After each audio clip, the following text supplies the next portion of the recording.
acting for me, when I read a script, I visualize. I visualize me in a particular role. I visualize a situation, no matter whether I've talked to the director or not. I don't know what the sets look like. I don't know anything. But when I'm reading a story, I create all that stuff in my head. And when I'm on a golf course and I'm looking at a shot, it's pretty much the same thing. I can look at the clubs, I can look at the distance and see the shot that I want to hit. I can see if I want to hit a draw, I can see if I want to hit a fade, I can see if the wind's going to move the shot a certain way, and I'll select a club that allows me to do that particular thing. And I take a practice swing. I don't hit the ball, which is essentially like me not saying the lines, but saying them in my head, but not saying them aloud. And then when I address the ball is the first time that I'm actually going to put what I visualized into, I guess, a real situation or the reality of it. It seems like the biggest enemy on the golf course is walking around with you every day of your life. For me, my experience. What, yourself? Yeah. Yeah, always. Is that why golf is fascinating to you, do you think? Golf is fascinating to me because it's not a team sport. For me, golf is a perfect game because I get to take responsibility for everything that happens, and I'm okay with that. I'm going to try this. You can hate this question if you want. On the golf course, what is the path of the righteous man? Path of the righteous man on the golf course is to not play against the people that you're playing with. You're always playing the golf course.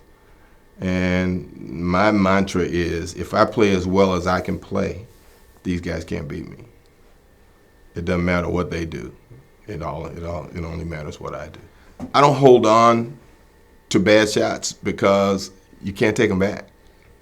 I mean, it's not like, some guys do do-overs and you just kind of go, really? You still got to play that ball, or they'll just play the other ball. I mean, there's this one guy that I play with. I just play with him because he's an okay guy, and I enjoy talking to him while we play. But if he hits a bad shot, he just drops another ball and hits another shot and keeps going. But George? No. You talking about Lopez? Yeah. No, G-Lo doesn't. He doesn't even do that. No, G-Lo doesn't do that.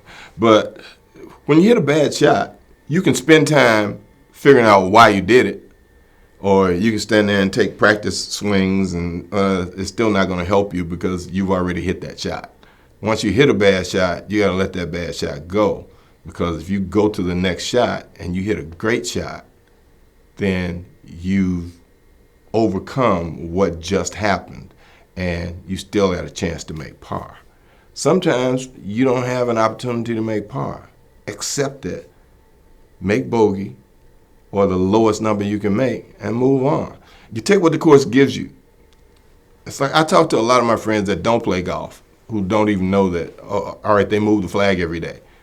They said, how you go to the same golf course every day and play? And if you get tired of that, I said, well, it's a different golf course every day. No, it's the same golf course. I said, well, no, some days it's windy, some days it's wet, some days it's dry, some days, flags on the right, flags on the left. What do you mean flags on the left? They move the flag every day. It's in the front, it's in the back. You have to approach the hole a different way. I mean, every day the psychology of the golf course changes. That's why I play the golf course and I don't play the guys I'm playing. The golf course is just sitting there every day waiting on you to show up, see what you got. Guys pick up drivers because they like hitting the ball a long way. Now, a person that's never played golf has no understanding of you saying, okay, I hit the ball 250 yards with my driver. Unless you say, that's 2.5 football fields, dude. And they go, wow, yeah. I remember when I first started playing, I was shooting Die Hard, and we were shooting at Yankee Stadium one day. So I took my driver with me because I wanted to hit a ball out of Yankee Stadium. And the groundskeeper was like, you cannot hit a golf ball out of here. I'm like, why not?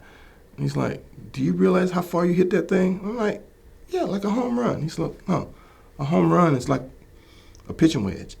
I was like, what? So you can hit a pitching wedge out of Yankee Stadium. And if you hit a driver, it'll be in somebody's apartment in the Bronx. So now when I watch guys hit home runs, it's kind of like, yeah, right. I watch golf now And I realized that there are all these kids who have the same skill set. You know, it's like when Palmer, Nicholas, Player, Trevino, all those guys played. Any given guy could win on any given week because they all had the same skill set. And then when Tiger showed up, Tiger had this different skill set. Well, I like to watch guys succeed, Yeah. but I won't say I like to see them collapse. I watch them collapse and try and see how they respond to that mistake, or if their shoulders slump. Phil always had a slump. I mean, back in the day when he was in contention, he would hit that one shot or take that one chance. That was a bad chance, and his shoulders would slump. I go, okay, he's done. And Tiger would hit that ball in the woods or somewhere, and he'd walk up to the ball, and you could see in his mind, now what can I do to impress the crowd?